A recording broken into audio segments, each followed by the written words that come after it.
Well, obviously, where's the last time you had it? Did it?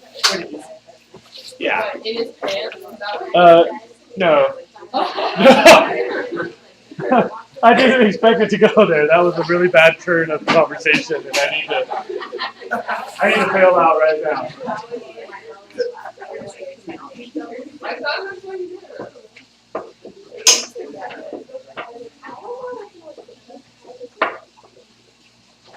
Oh, it's right here.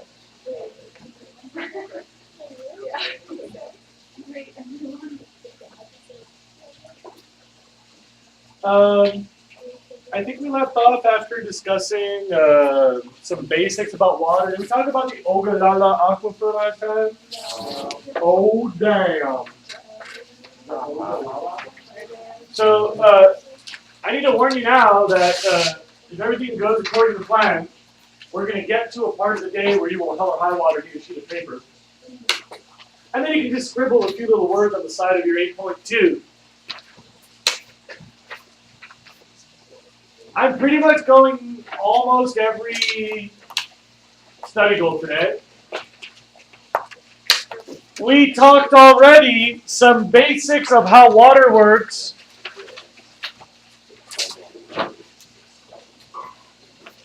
I lectured you this before you did the homework. So now that you did the homework, vocab, evaporation, condensation, precipitation, transpiration, condensation, nuclei, infiltration, runoff, yeah. Little particulates of matter that absorb the energy of water vapor so that it can condense down to liquid. You know that condensation is a phase change, right? From vapor form to what form? Liquid form. I think it's really interesting that those molecules can't do that unless their energy goes somewhere. So in our atmosphere, you've got 100% humidity that won't make droplets until there are particulates added. And so a lot of times, I don't know if you guys probably don't give a crap about weather forecasts, but if you pay attention to weather forecasts, which I'm sure you're probably going to do, you'll often see that the atmosphere has 100% humidity and there's no rain. And you're like, how can it be 100% humidity and it's not raining? Because the atmosphere is too cold. In that scenario, you do a little rain dance, and the dust itself will make it rain. Other vocabs on basics of water. Basics of groundwater. Influent, yes? Effluent stream is where the surface of land is below the water table, so water pours out to the surface. Influent is where a stream pours into the groundwater, a recharge spot.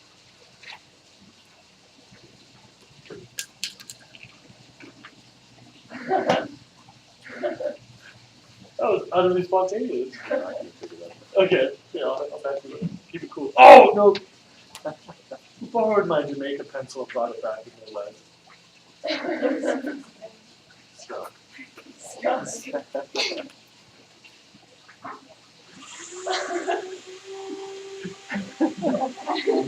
He's dancing.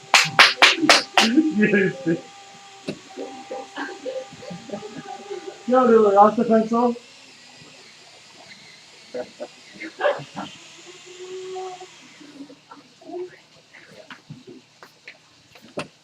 It says Jamaica, but it was made in China. So when they wrote Jamaica, they used a black Sharpie to cross out made in China. Which is an international crime, by the way.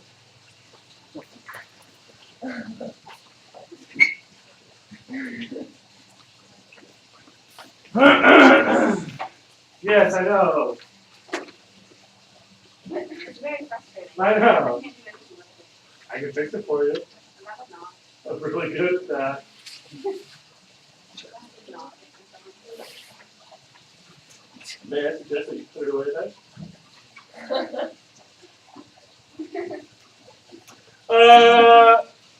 all that groundwater stuff, sometimes humans come around.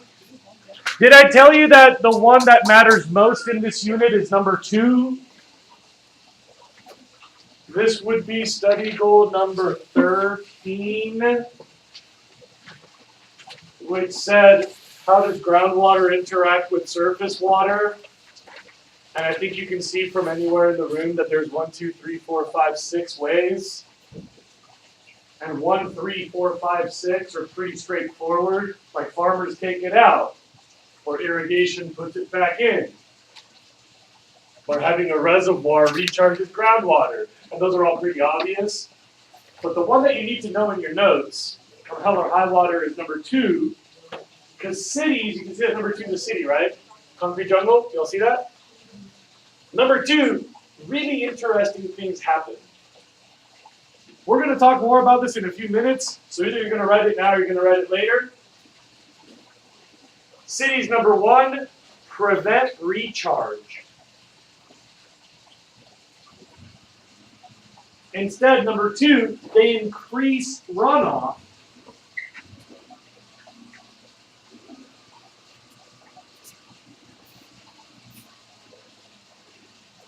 And probably worst of all, number 3, they ruin water quality.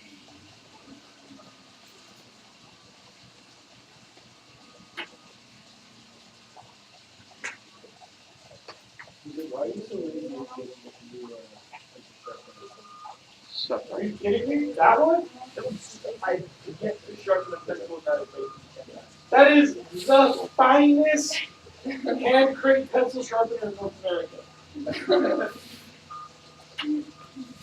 You laugh? Does it have lead in it? Is it stuck? Does it look like lead in it? It's not what we call user error every time.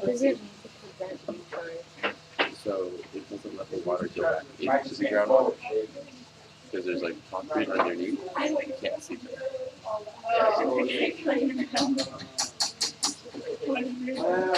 It's running out of there.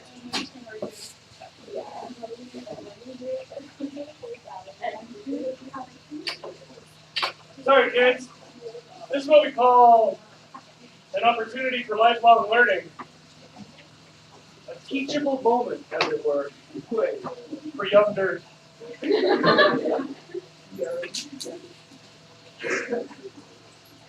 This thing is like a Lamborghini for hand crank. That's what our You know, I originally bought this for my outdoor classroom, and when the school district decided to demolish it, this is the only thing that I took out. Wait, tell me the program. I'm just taking my time so I can relish this. Oh, for 2. Effluent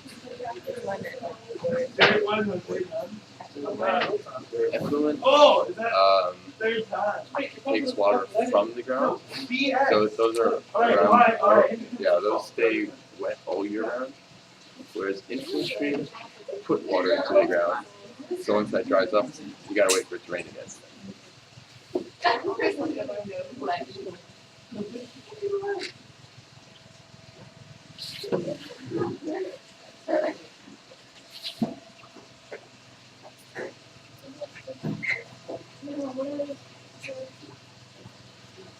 I literally called off his people. I was like, no, what's the best one?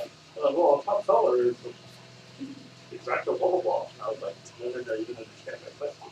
But it's your Ferrari with hand crank pencil sharpener. And I'm like, well, that might be the Exacto KS. It's the most expensive. I was like, that.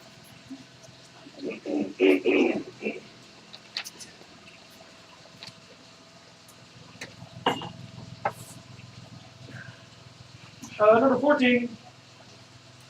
No, wait, I'm not done with this. Let's go back to number 15.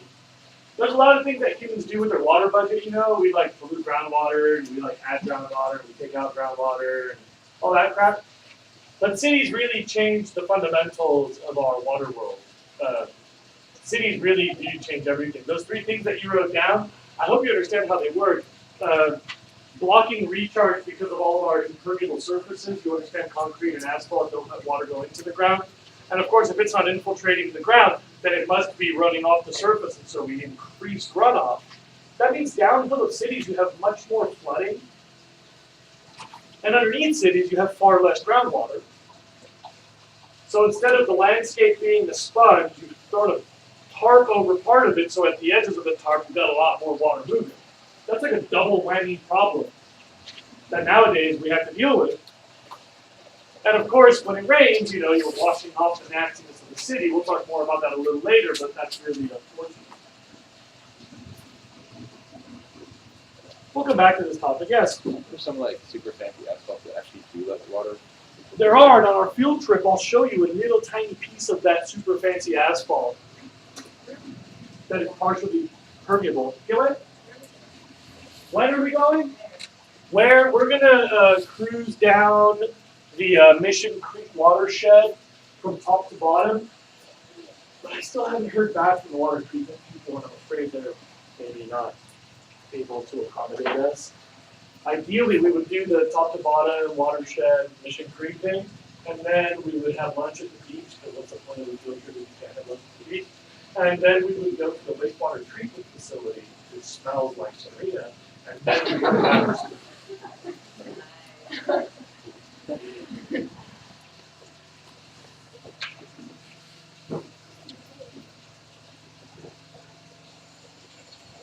all right.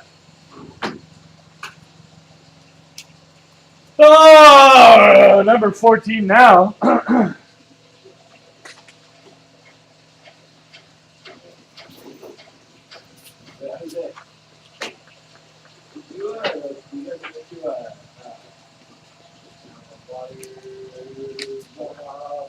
Like man-made river now thing, and like yeah. That's on Mission Creek. That's sort of part of our field trip. I want to show it to my children, and it's gone. Oh, you got it? Like did somebody at like city hand over or what? Yep. Pretty efficient. You kidding me, Kristen? It was pretty classy. I went on a field trip to find someone spray painted art of me at our field trip. It wasn't exactly flattering. It wasn't like Jose was king or anything. It was like Jose was like a big old straggly beard. But whatever. Okay, so 14, you understand our variables, you know, like the permeability of the land and the angle, and I'm not going to talk about on 14. Number 15.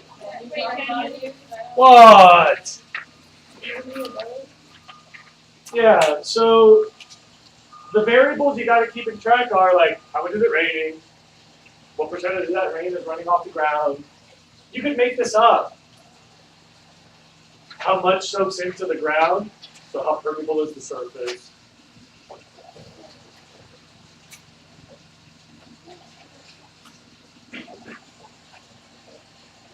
Some places have more infiltration and percolation, so they'll have less runoff. You get more flooding if it's less permeable. Like, seriously, you could just like make this up. You don't need me to repeat it. It's that obvious. Okay, but number 15, everyone has to know this really awkward name. Well, number 1, look at it. Number 2, think about it. And when I say the next number, say it. 3. Ogallala. That's pretty cute, yeah. I guess some people say Ogallala, but it's usually Ogallala. And I think it's some sort of an Indian word. And it's extremely famous. The whole world knows this place. It's like the Chernobyl of groundwater. So I told you that the College Board expects you to know like the really famous ones. Well, Ogallala is the most famous glob of groundwater. In the middle of the United States, there's this place where the bedrock was rippled upward and then it creates this like bowl of bedrock. So all the sand and dirt above it is full of water. It's an aquifer. You know, like if you're holding a bowl, it's going to hold water. So the bedrock is kicked up, and at the low point of the bedrock, all that dirt and sand holds water. It's called an aquifer. this: bedrock, dirt and sand, groundwater, aquifer. And the Ogallala Aquifer was until recently thought to be the largest supply of groundwater on the planet. They just found a slightly larger aquifer underneath the country of Jordan. But aside from that one that they just found, this was historically thought to be the biggest. And the reason it's famous is because America's Dust Bowl, we were all freaked out that the baby Jesus wouldn't cry on us.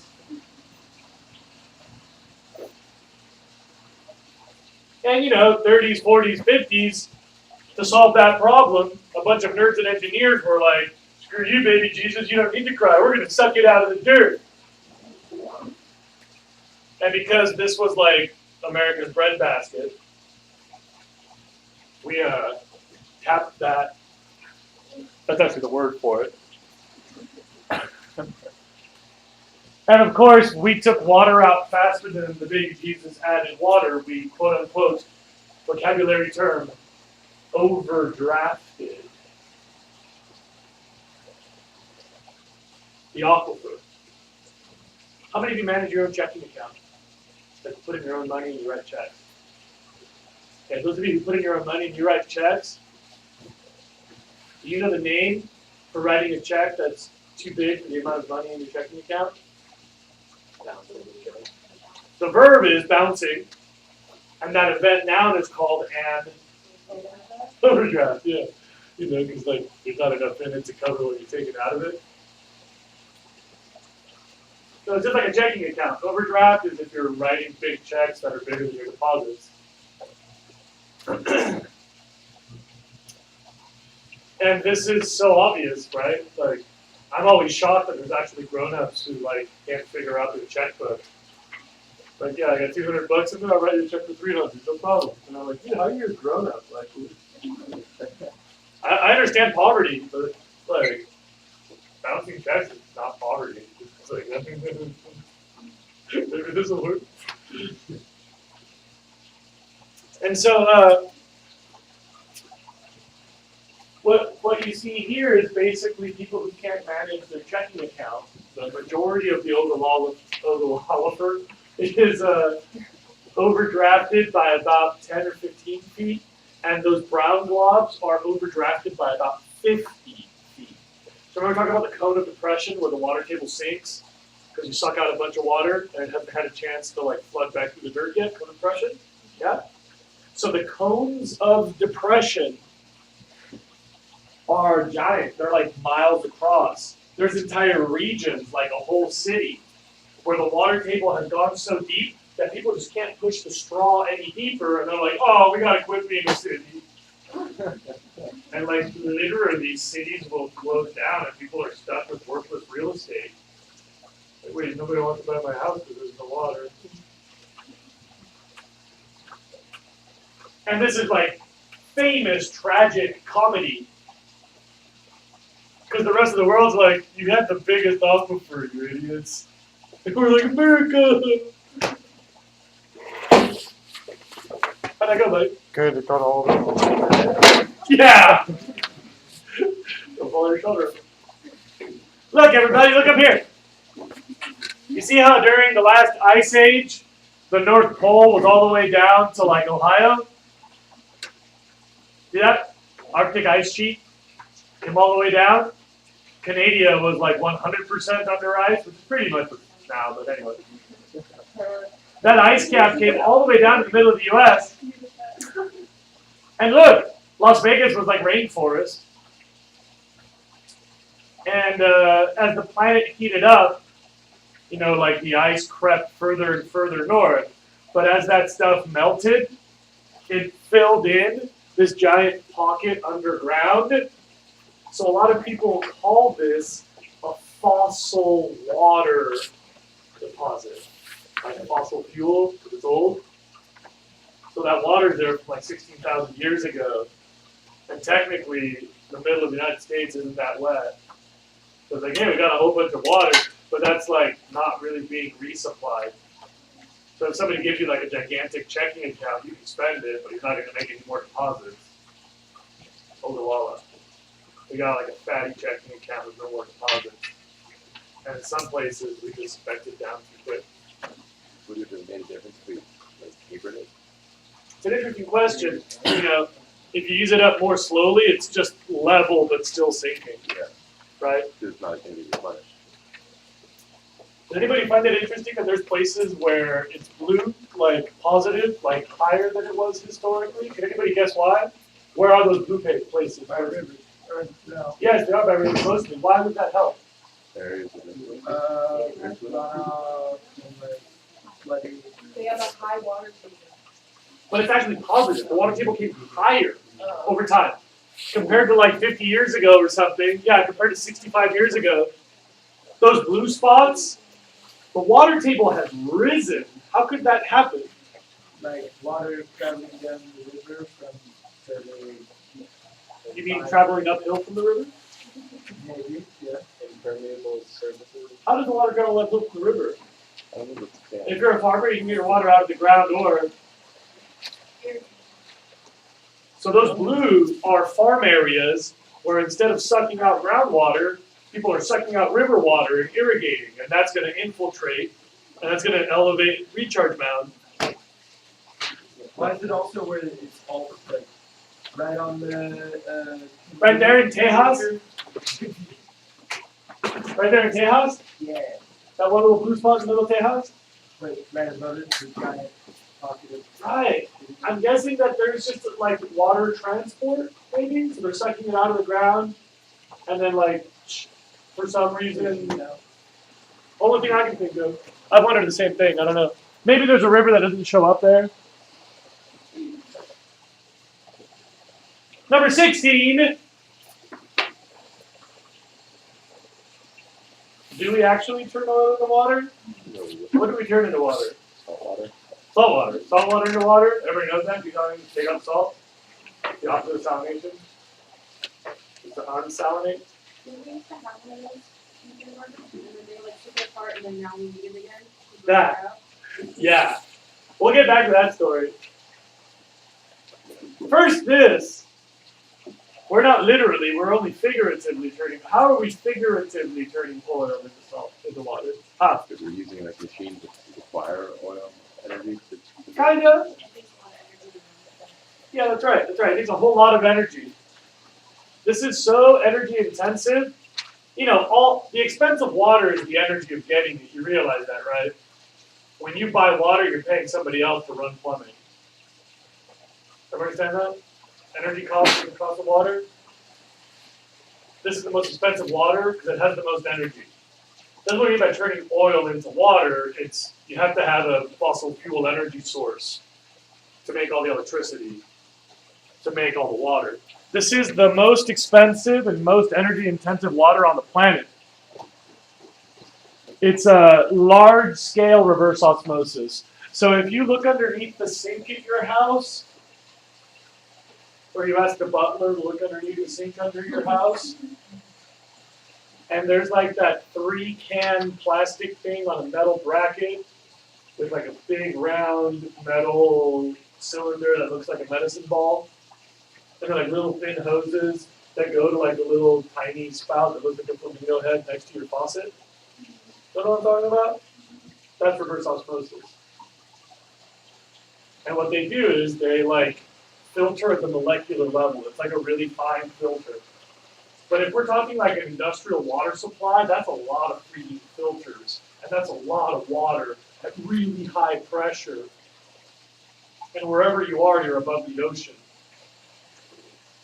So you have to drag water uphill, then pressurize it through like trillions of filters that are really thick. It's like trying to push cookie dough through a t-shirt. I love the visual. That was literally on the fly. I've never said that before. Does that work? Yeah, you got it. There you go. You're like, "Ugh," really hard to get the water through the screen. And even more complicated, Some water has to get heated, some water has to get cooled. A lot of the water goes uphill and then comes back through the cycle. The way that reverse osmosis works is you have to have some super salty stuff and some less salty stuff to keep moving past each other. It's like so many like membranes and pumps and compressors. If you look at a commercial desalination plant from the air, it looks like pretty creepy industrial chaos madness. Because there's just so much energy. So in Santa Barbara, now our Santa Barbara local story, because number 16 never really mattered until today. Y'all realize it matters now, right? Because maybe Jesus hates us? Because we want to expand the freeway. Bitter commuters. Does anybody know the story that Hey Hey was telling us? How many of you know the Santa Barbara desal story? Yeah. 1980s, we had a hella drought. So we spent like $1 Brazilian building this desal plant. And like the day that we're like, hey, ribbon cutting. Like, El Nino. And then we're like, oh, great, we're having this freaking desal plant. Kinda. We actually, like, Montecito Water District and Goleta Water District were like, yeah, we said we'd help you pay for it, but it rained, so it's like, and City of Santa Barbara was like, what? And then they're just like stuck with it. Like, we're not even going to use it, and we can't even sell this water. This is the worst deal ever. It's like you go out to dinner, you order a bunch of drinks, and your homies leave, and it's like, oh, man. So, Santa Barbara's like, what am I going to do with all these drinks? And then, like, Saudi Arabia or Qatar or Dubai or some place with a lot of free electricity, they're like, we won't buy that. Because if you don't have to pay for the electricity, this is money. Like, this is a good plan, I mean. This is like a really good idea to have to pay for the electricity. You know what I mean, right? Like, there's an endless supply of salt water. And electricity is free. Is there a petroleum exporter that has to dispose of surplus petroleum sometimes? You all know that there's some countries in the Middle East where electricity is literally actually $0, right? It's just free. You just don't pay for electricity. Yeah, because like electricity is like kind of a waste product of the petroleum economy. Sometimes to keep petroleum prices high, you have to like lower the net supply. So there's countries that are like, sure, I'll take the leftover petroleum. It's had these like gigantic petroleum reserves. And that lets them make money on their petroleum, because every now and then it's just like disappearing petroleum from the budget. Yeah, it's like the way that these guys get rid of their stuff for free so they can sell you fresh ones tomorrow. So there's countries that are like, how's the petroleum, hugs for me. And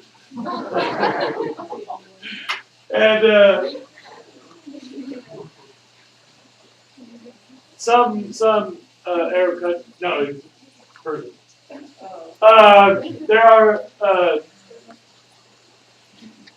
There are countries where electricity is free, and in those countries the desal thing's a no-brainer. So they're like, wait, Santa Barbara has a whole bunch of fresh drinks they're not gonna drink. I'll give you 10 cents on the dollar. And Santa Barbara's like, please take our crap off the table.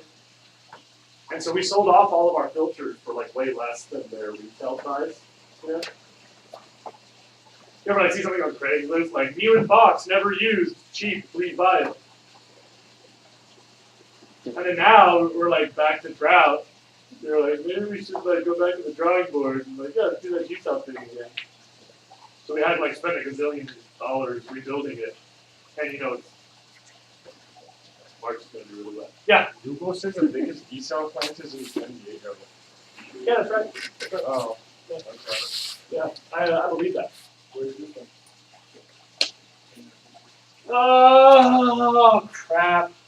I don't know, Tim. I once knew it's slipping from me. I was gonna say the Middle East somewhere. Maybe Israel. Israel is like 90% desal. Like their water supply is almost entirely desalinated. They have ocean? No, but like have Palestine, which has oceans, right? Yeah. You know what So I'm saying? they stole ocean. These are oceans.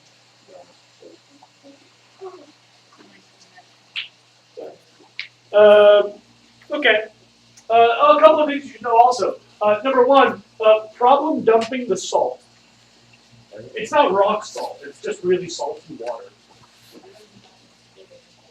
Yeah, exactly. So wherever you let go of that like super saline water, it's locally a problem. Once that distributes to the ocean, it doesn't matter because it's a big ass ocean, and we're not talking that much salt for the size of the ocean. But locally, wherever that pipe goes into the sea, that's a nasty spot. Of course, the biggest problem is the cost, like I said already. It's technically what we call a problem shift. Do they even know what a problem shift is? Is it a biblical phrase to say you rob from Peter to pay Paul?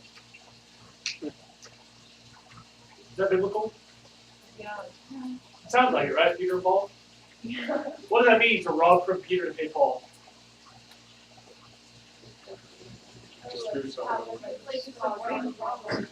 That's right, you cause one problem to fix another. It's like, oh crap, I owe Connor money, I'm gonna steal your crap. I'm like, okay, bro, we're cool, right? And they're like, no, I got a problem with her. So it's like, oh, we need water? Okay, great, water. And it's like, oh crap, global warming. Because it uses so much energy, we're just switching water supply for global warming. And I gotta remind you of something, because I'm a liberal. If we're always increasing supply, we'll never fix the problem.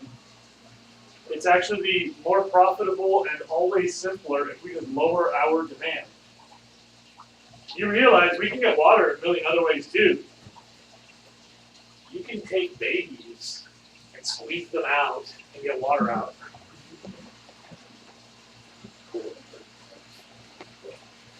Obviously, we're not willing to do that.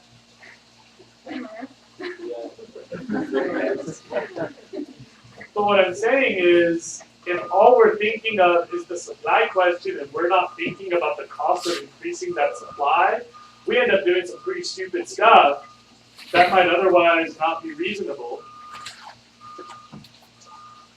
You know, we do live in one of the driest parts of the world. We get less rain an average year than the Sahara or the Mojave deserts. And everybody's like, I got a 3-acre lawn! There are literally people with private polo fields in Santa Barbara. No, like numerous. Like not just a community polo field, but there are private polo fields. The one in Summer, right? Biggest bad polo. Yeah, the crabs. Yeah. Look, I'm not going to start dropping names, but I have visited 3 private polo fields in my teaching career. I'm not going to start dropping names. But the point is, like, come on, seriously, we are in the desert. Like, okay, if it rains enough that you can have a lot of grass, do it.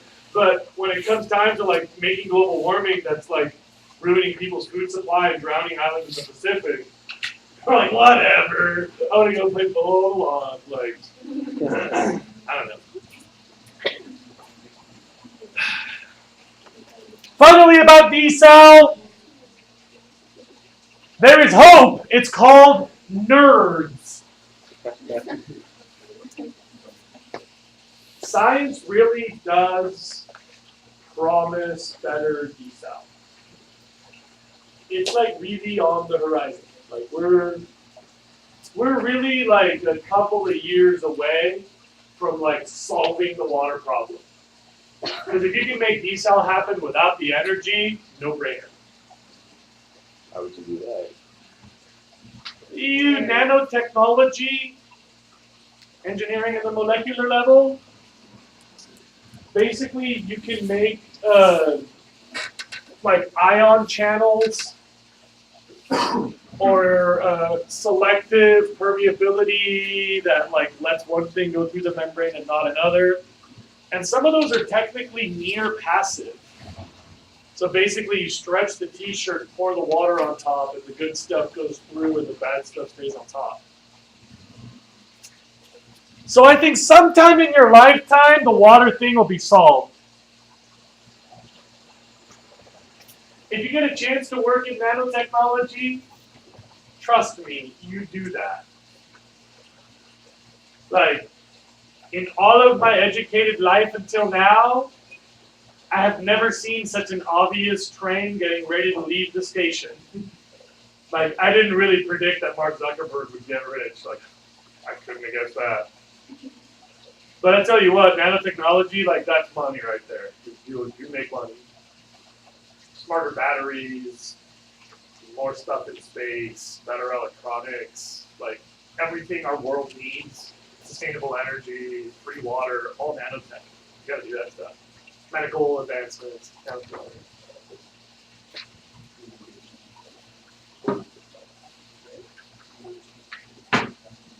Okay. Let's talk about cities again. Number 17 says, what are the factors that limit availability of water to cities? Did little cities a long time ago have water problems? Did little cities have water problems? They really didn't, no. Can anybody imagine why? That's really obvious. There was, first of all, a lot less people. 40 people in Santa Barbara would never be drowned.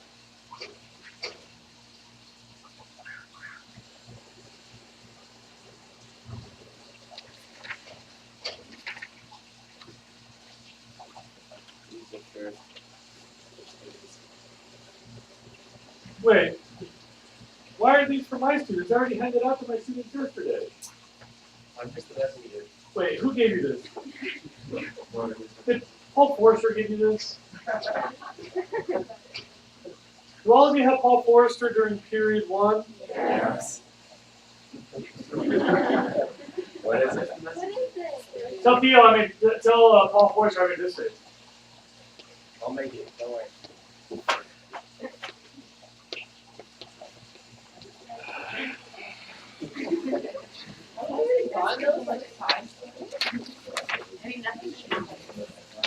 How many of you went to the wrong seminar yesterday? Tight. How do you even have all these things? Oh, thank you, please. Cedar Gately. He's the TA. I lurked his bedroom the other day. He wasn't home. You worked in his bedroom? Why?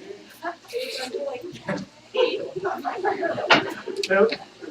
I mean, he's friendly, I know. Are you like right next to Gavin now? And Cedar?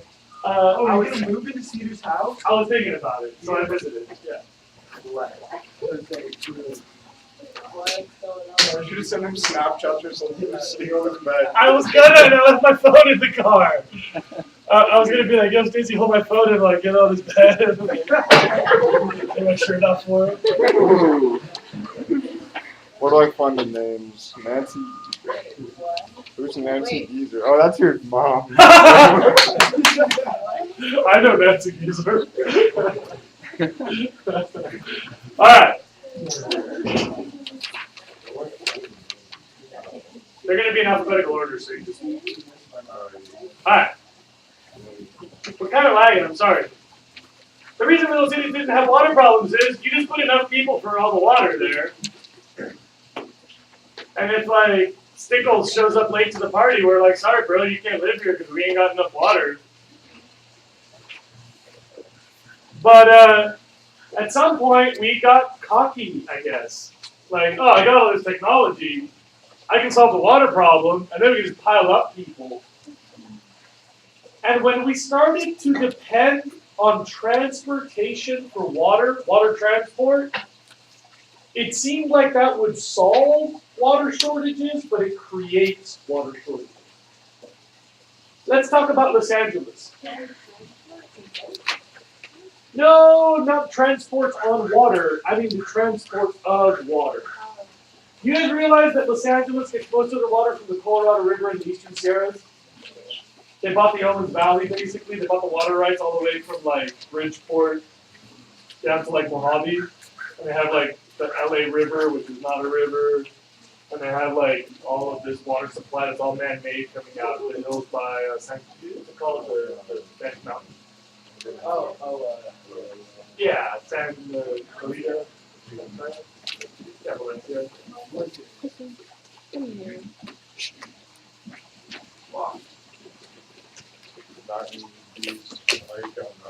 Crazy, shocking fact.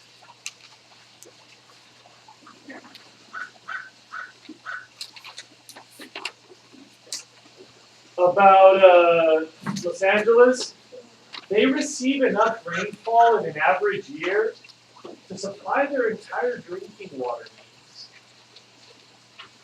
needs. If they could just capture the rain through the whole county, either soak it into the ground or take advantage of runoff, then they could use the groundwater and the surface water, and that would be enough for the whole city. But instead, what does Los Angeles do? Right. Every time it rains, every drop of rain gets shed out to the ocean because it's an impermeable city, concrete jungle. Taking with it such foul runoff that surface water in many parts of Los Angeles is technically hazardous waste. There's no groundwater, very little groundwater underneath Los Angeles because most of the county doesn't absorb recharge, they just dump it. And now they got to transport instead. So if Colorado has a drought, or there's a problem with the pipe, or the Eastern Sierras has a drought, or there's a problem with the pipe, then Los Angeles is screwed.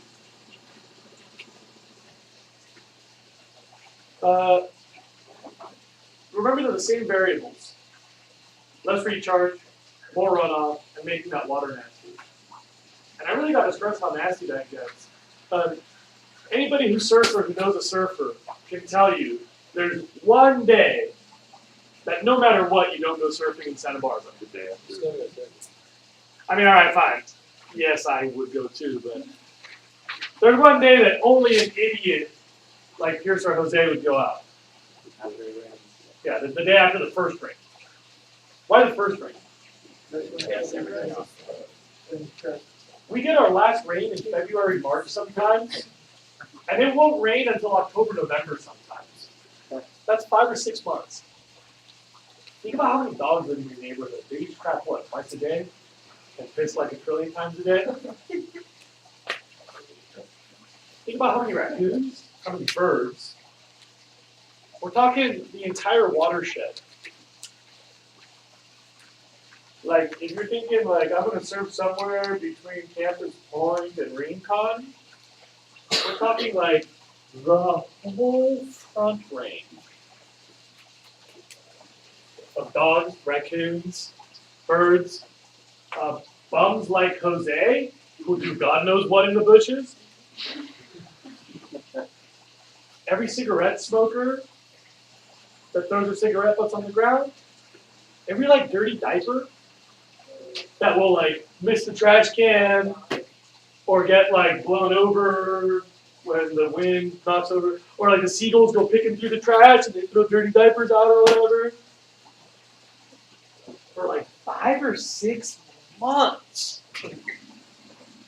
Every time you see somebody adding oil to their car, why do they need to add it? Because it's going on the ground. To replace stuff that's going on the ground. That's why it's all rainbowy and gross. That's why it's all rainbowy and gross. You know, when you drive down the freeway, like between the place where the tires go, there's that like dark line. That's like a cloud of probability for droplets of oil on the freeway. 5 or 6 months, trillions of cars every freeway. Like, think of all those spots where people park a car on your street, there's like a little black stain underneath. Drip, drip, drip, drip, like, drip, drip, drip, drip, drip, drip, drip, all over town. 5 or 6 months. And then we get that first good rain, and it's like, we're like blowing all that out to the ocean. And there's piers like, it's like 1,000 rat turds are going in his throat. After that first rain, I got so sick. Like That's weird. 4 days.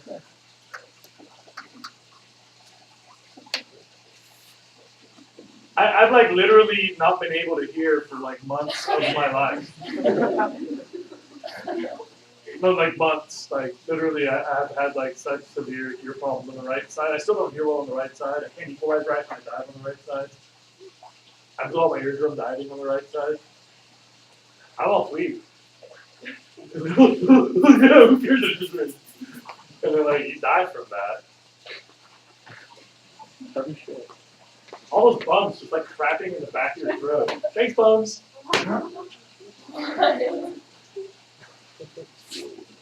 Yeah.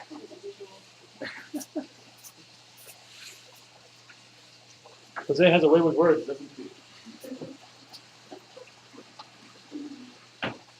I am the poet laureate of tacky metaphor.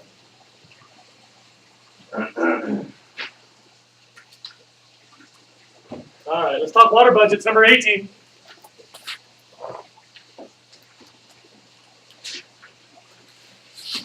As population has grown,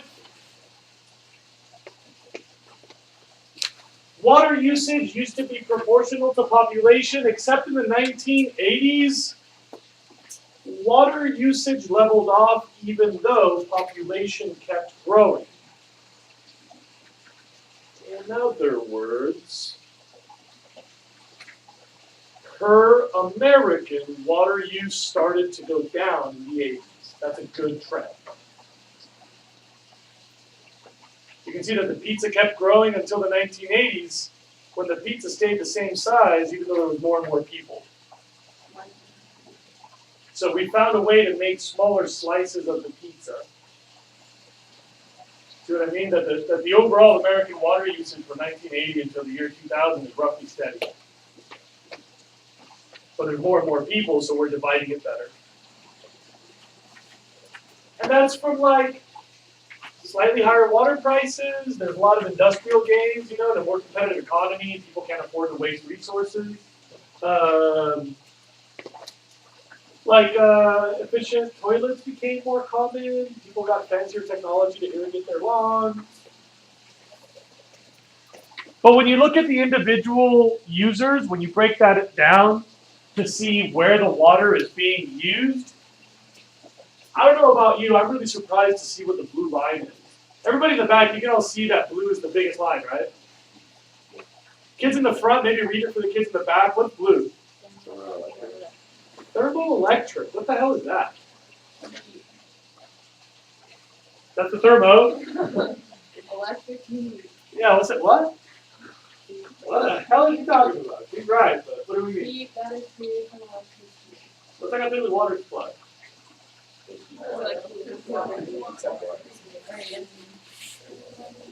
Wait, why are we using water to make electric heat?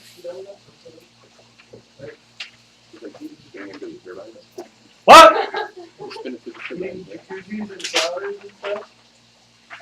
Are you done or you want more time? What? I just walked away with this. Were you done? Yeah.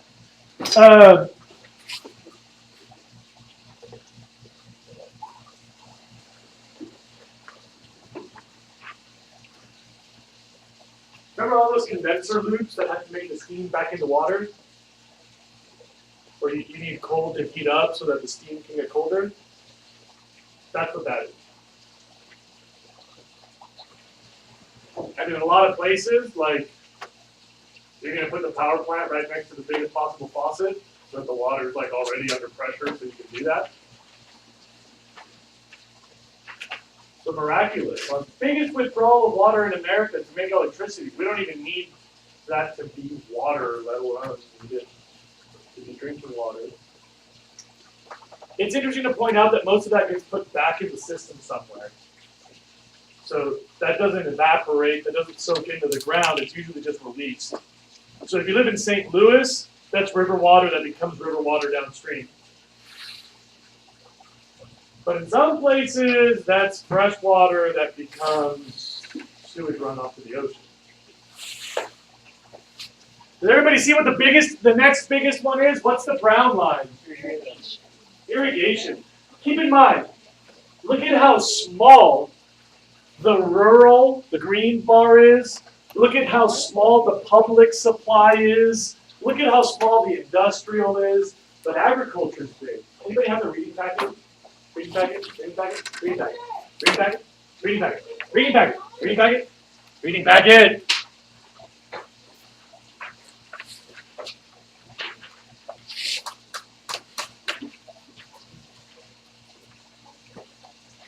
Number 52 has this amazing diagram that shows you the water cost of household items. How much do we spend for a loaf of bread?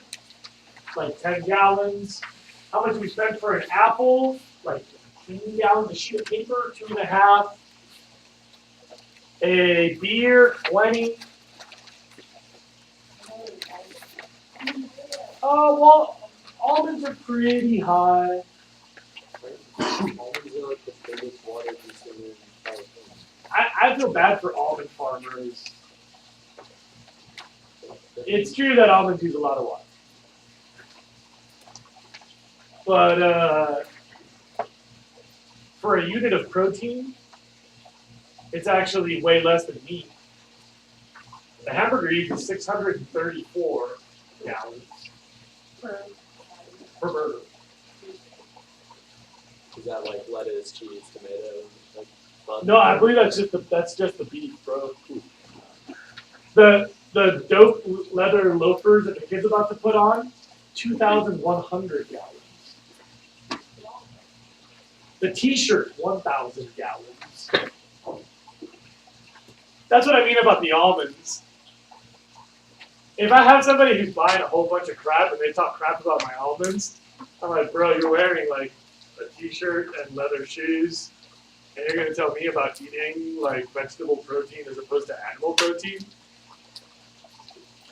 Wait, why is it, like, how does the cotton stuff that's in whatever it is? Cotton is really difficult to grow.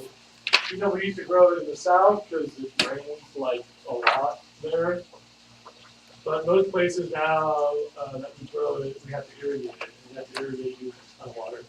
This dude that I think is from Santa Barbara wrote this amazing book about our water industry, and then he talks about the water cost of things in your daily life, like these. Can anybody see what I'm doing? Yeah. So it's like a super easy to read, and he talks about like how many gallons go in to make like a pound of sugar beets, and then like we all eat sugar in our food, right? Or like to grow chocolate, or like what it uses in a city compared to another city, compared to a cornfield, compared to a car, compared to a book. And like it's just a spectacular analysis of our water budget. And I mean to say that it's really surprising where we use a lot of water, so you should know a few things. When we talk about agriculture being bad, first of all, you should write this down. It's actually the cattle. Like growing animals uses a lot of water. Is that because the animals drink a lot of water? So, it's soft, and everything. Right, it's growing their food. And remember that you have to grow 10 acres of food to make, or 10 calories of food to make 1 calorie of cow. So you're actually using a pretty tremendous water conversion. We grow like fields and fields and fields of grain to feed a cow, from which we take however many burgers. Plus, you know, the cow took a little bit of water, and the process of making the burger uses up a little bit more water. So the biggest agricultural users are actually like the animals, the livestock.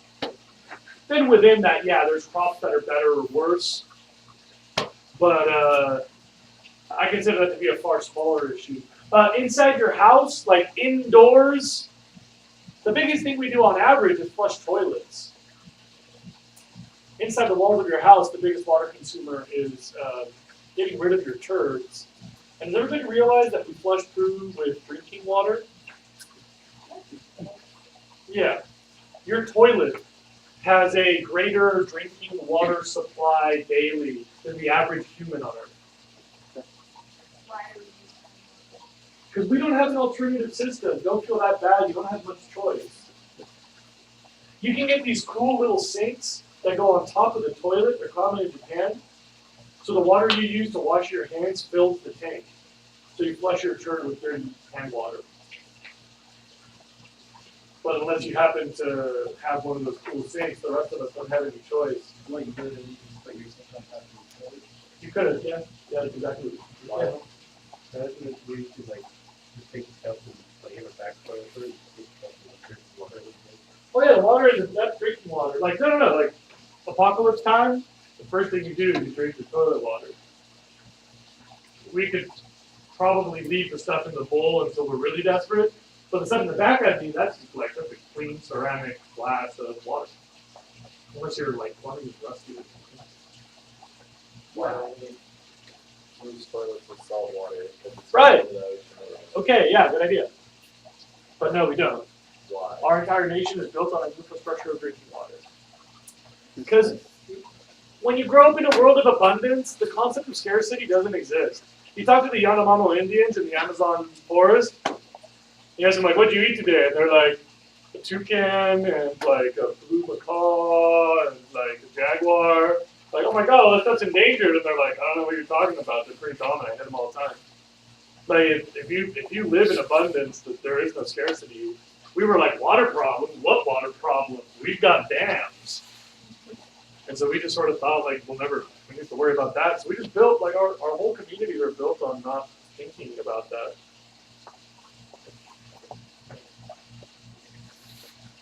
Anybody else want to add something about that? The biggest user outside your house is the lawns. As an American average, it's not that bad because most Americans don't have lawns. And worse, most lawns don't require irrigation. Because everywhere else in the United States, there's this thing called rain. But we live in a desert as it is, plus the baby Jesus hates us lately.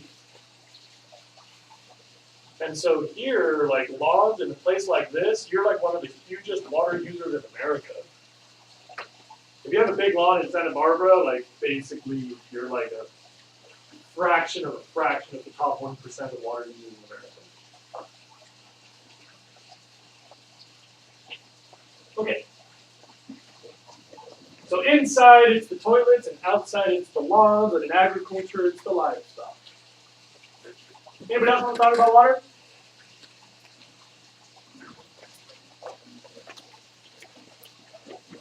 How many of you knew all that in your board? Because this is kind of like simple stuff. Case wanted to raise his hand for them. Okay. Number 19, I tell you one thing, it's 2 stars. I tell you another thing, I'm not going to lecture it because your book had a freaking list that you can just copy, so I don't need to do that. There's one detail that I need to clarify, though. Who knows what drip irrigation is? What is it? Instead of like sprinkling water on, you kind of drip it on so it's not evaporated. Then Instead of sprinkling, you what now? you kind of drip the water on instead. How do you drip the water on instead? Drip irrigation. How? Tubes? With little holes, yeah, drip irrigation. Okay. Sprinklers deliver about 10% of the water to the roots, and the rest evaporates or misses. If I'm throwing a water droplet at Aaron, most of that droplet will evaporate before it hits him. You'll get about 20% of the droplet I drew, because going through the air, the friction, the water droplet, you know, like the little water molecules become water vapor as I throw it, they're moving fast. And then, there's also some chance I'm going to miss because of like wind and like the air moving around and stuff. So sprinklers deliver 10% and waste 90%. Drip irrigation is the exact opposite. Drip irrigation delivers 90% and only loses about 10. So if it's that obvious, can anybody please tell me why we don't drip irrigate our lawns and why we don't drip irrigate our wheat and stuff? There is a maintenance issue, but there's even another practical issue. If you could solve the maintenance, there's still a reason you wouldn't. Even if you could get it subsidized because you were paying the real price of water or something, it's still a reason. I feel like hard to move a lot of Yeah, that's right. very easy to do. That's right. A lawn has a separate root mass every 3 inches or so. You realize that lawn is a trillion little tiny plants, right? You know, that ever occur to you? So like, you can't just drip like on every 3 inches because that would be like a whole lot of plastic tubes. Or when you plant wheat, Wheat is a field, a landscape. So you can't, they don't make drip hoses for landscape. So the detail I had to clear up in number 19 before I move on is when you write down drip irrigation, because you saw it in your homework, remember you cannot drip irrigate everything. You can only drip irrigate like orchards, grapevines, row crops, things that are spaced out in lines. Somebody have a question? No question? No, I thought it was a question. Like, it was fine, but I was just more saying. Got it. Okay, beauteous. Students, given what we just talked about a checking account, how do you use your checking account sustainably? Steady income, deposit more than you write checks, right? Okay, number 20, how to use groundwater sustainably like a normal, thoughtful human being with a checking account. Just don't be an idiot. You know, the lava is difficult to replenish because the rate of recovery is very small. It's this gigantic supply of fossil water. You can only take out as much as you're putting in if you're going to keep the same amount in the account. So even though there's a huge supply in Ogallala, if we wanted to have the same amount, we can only spend what we're depositing into it, right? So even though it's got $1 trillion, if we're only depositing 10 cents a month, we can only spend 10 cents a month. Yeah? Yeah, that's how we take that from the way. We would get that water. Not at the rate that we've taken it out, right? It's like if you win the lottery, whatever you end up with in your checking account, you'll never use it sustainably, right? You're not going to keep winning the lottery. So Santa Barbara, we're pretty much one of the best places in the world because we kind of do that. We kind of do that. Please look up. We have a mixed system. And this does not show you. Oh, it does show you. Yeah, we're good. One of our secrets. Watch.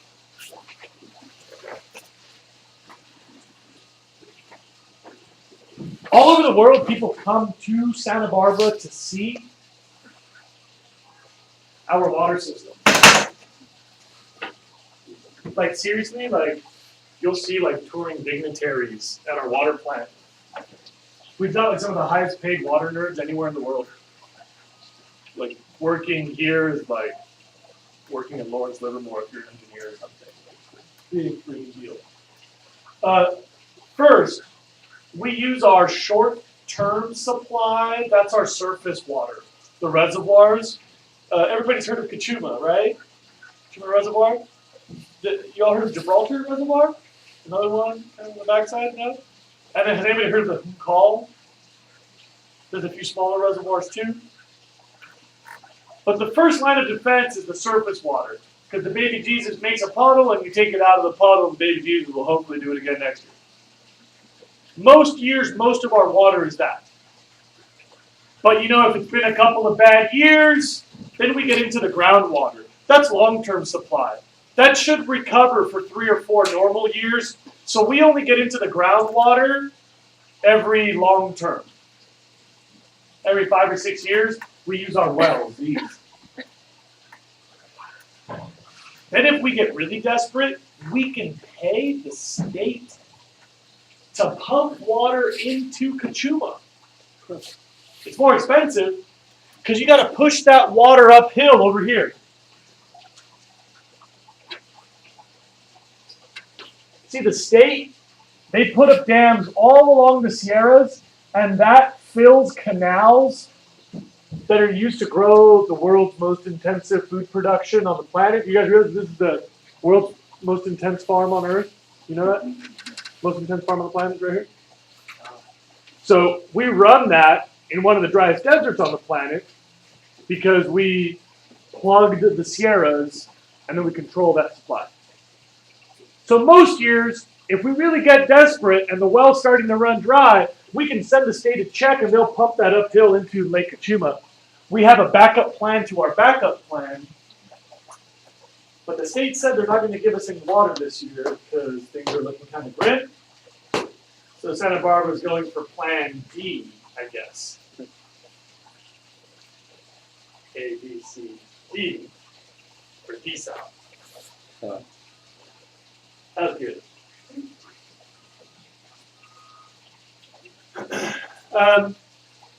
Oh, and by the way, all that time, we're using reclaimed water too. How, you don't drink reclaimed water, you realize that? So how does reclaimed water save you drinking water if it doesn't You replace use it drinking for water? places where you- You use it for landscaping instead of drinking water, so it leaves you more drinking water for drinking. Does that make sense? Yeah. Every park and schoolyard in Santa Barbara is watered with reclaimed water. Yeah, Why not use that for like toilets as well? we're just not there yet. We sure could. We're just not very smart. Okay. Let's see again. Well, let's do one more. Just one. I can do it in 3 if you'll work with me. The warm up, so you already have it written down somewhere maybe. And it's a repetition of stuff you've already heard. So bear with me. If we finish this, we're done, and we can do it in less than 3 minutes. Why wetlands? I've got 6 things. Why wetlands? Actually, sponge prevents flooding. They prevent flooding. The sponge effect, you know, they absorb water and then they extend the flow like a sponge. Why else? Extremely productive. Number 2, they're excellent for habitat. The nursery effect, so the fishies go lay the eggs because of all the decomposition, so all the other stuff is eating all the other stuff is eating all the other stuff is eating the other stuff. Why else? Filters the water. Filters water, bioremediation. What else? Preventing erosion, cycling, chemicals, and UV. That's right, that's right. Especially carbon. It's carbon sink, we store carbon there. What else? That's the bioremediation. Yeah, it cleans water. Nobody seems to get this in my classes. I don't know if it's not in your notes, but it was number 1. They recharge groundwater. Was that what you were about to say? Sorry. If you leave that wet sponge on top of a t-shirt, it's going to make a wet stain on the t-shirt because it's dripping water out. Recharge. And finally, the last one is coastal wetlands protect coastal areas from storm surges. This is all a review. You've already heard this, but I want to remind you about wetlands because that's obviously relevant now in the water unit. That was a really, really long lecture. Good job almost staying awake.